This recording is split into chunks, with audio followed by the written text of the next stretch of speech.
Alright, so I'm going to try to make this as quick as possible. Because from the title, you already can see my disposition on the awards. But I want to touch on a couple things. So from start to finish, I'll talk about a couple other things. So I will just try to get into those things. And I'll try to breeze through them. And I didn't write anything down. I didn't take notes. We're just going to go from memory. I have a good memory. But let's just go by what was most memorable. James Corden is one of those type of people who is funny, but it's like he's trying to be funny, so it doesn't come off as funny to me. Sorry. That's first. Second, I thought the show was boring as usual. The Grammys is generally boring because even if you have like a diverse taste in music, they don't always choose like the most popular artist in general.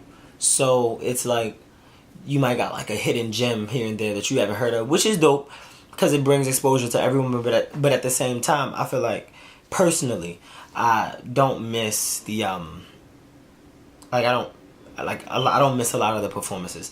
And another thing, if I've never heard your song before and you're on a big platform like the Grammys, I think you should work 10 times as hard to give a great performance. And to me, unless you have a voice like Beyonce or Adele, standing there singing is not like Beyonce and Adele, when they stand somewhere and just sing, it's a performance. It's entertaining because their voice alone does that. Like you can close your eyes and just listen and you'll be amazed. I was low-key disappointed that Adele had performed Hello because she had a couple other songs I like as well. But I mean, at the end of the day, that is the record of the year, you know, her big song. Other than that, I thought she did great. And like I like Adele because at the end of her thing, she was just like, whew, because I think the last time, I think she might have performed when she performed at the VMAs, she kind of like messed up a little or something. I think it was somewhere she messed up, and I think because of that, she just was like, you know, no. Other than that, I'm trying to think what else was memorable. Katy Perry, I don't really like that new song. The lyrics are dope. I just don't like the way it sounds. But the lyrics are definitely dope. Her performance was cool. Katy Perry always does great on the visuals. She kind of looked awkward though. I don't know if it's the heels. I don't know if it's the hair or like the lack of like. I don't know if it's just like her having on the tennis shoes or something. I'm not like 100% sure. But whatever the case is, I thought it could have been like. I guess it was just a song. Who else? Demi Lovato sounded amazing. Chance's performance, super dope. Super dope. I love a performance that, like, really, like, you don't have to know the songs, but you're still enthused. You know what I'm saying? So, really appreciated that song. His performance. I love him bringing on Kirk Franklin. Kirk Franklin was going off. He was like, you know, he was going off. Tamila Man sounded beautiful. The girl who opened for him sounded beautiful. When John Legend sung, it was amazing. Alicia Keys looked good tonight. With that night. Because that was last night when I saw it. I actually fell asleep on the awards. It was just too many commercials, long commercials, after drawn out performances. It was like, the highlights of the awards were Beyonce's performance, Adele winning album of the year and dedicating it to Beyonce, Rihanna's Flask, Rihanna and Beyonce blowing kisses to each other, and lastly, Blue, when she ran up to James Corden when they was doing like the thing, that was just like, oh, look at Blue. But so Beyonce's performance, let's just speak on that. Maybe I should title this Beyonce's Grammys performance reaction, and this should be the cover look. Okay, so now I'll just do that a separate video. But for this video here, this video is about album of the year. Now, first of all, can we just talk about what the fuck is an urban contemporary album? Because urban connotes. See, the reason why I don't want to do this and try to make it like a race thing is because it could have been a black person who came up with urban contemporary. But urban to me sounds like urban is like the 2017, 16, 15 way to say ghetto. So it's like almost, in my opinion, is almost like disrespectful to say something is urban contemporary. Like, what is urban contemporary music? Like, what makes it urban? Because in that case, does that mean that Taylor Swift could win that award? Because her music is as of lately, it's been urban. Like, maybe not Bad Blood, but that song, Nice to Meet You, Where You Been, I Can Teach You Incredible Things. That song was urban. That beat, that melody. Come on now. What is that? Congrats, B. I liked how she had the gold. I liked how she had the gold card with her speech. Her speech was very, very beautiful, by the way. It talked about inclusion, right? And it's funny because, and I'm gonna get a little political. Black people, we fight for inclusion in so many different mediums, right? And then you get Neil Portnow. He gets up there and says, you know, we need more reminders of us being one.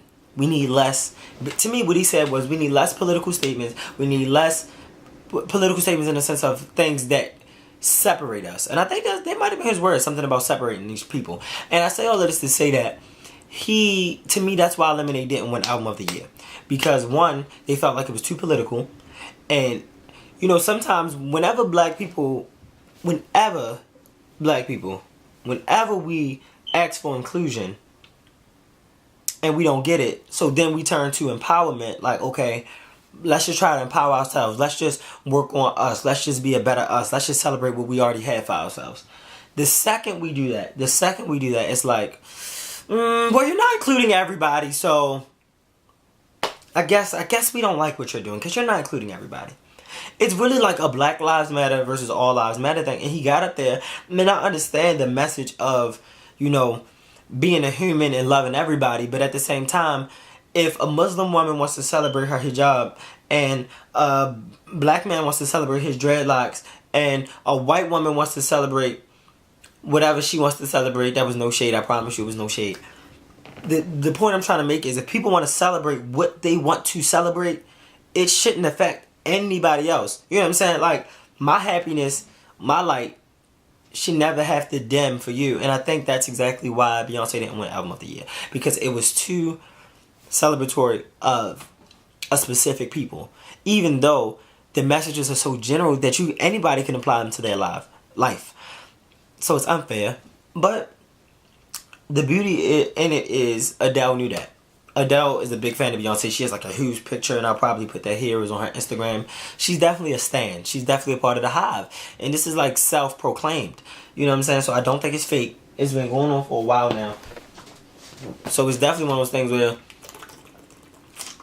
it's true. Talking so much, my mouth got dry. But I say all of these things to say that it's really, really important. And it's really, really crucial for you to always stand true to your message, because the real people will know. Adele, she knew, and her speech was beautiful. It made Beyonce cry, and I ain't gonna lie, bro, Jay, it looked like you was about to tear up a little bit yourself. But to get into more of the technicalities and not make it a race or a political thing, based on what we've seen in the past, when Beck, his album won over self-titled Beyonce album,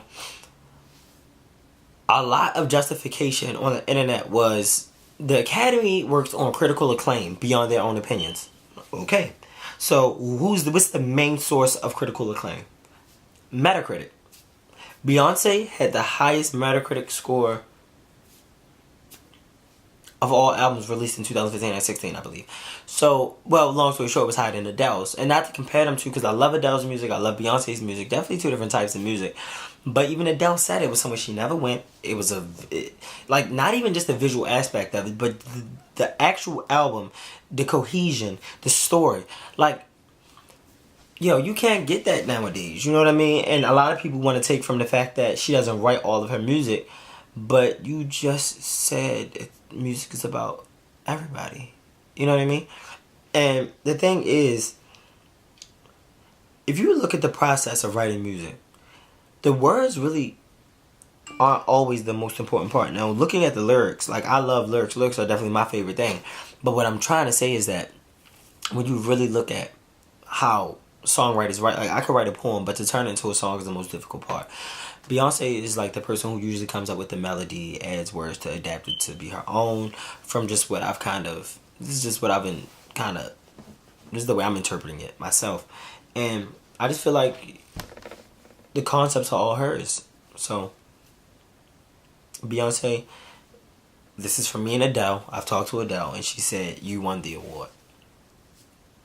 But it's just like, as a fan, you get so sick of feeling like you're being cheated, and that's exactly how, you know, we feel as fans. We feel cheated because this is something that we wanted for Beyonce. She was pregnant. How could you not? You know, I don't know, but hey, hey, hey.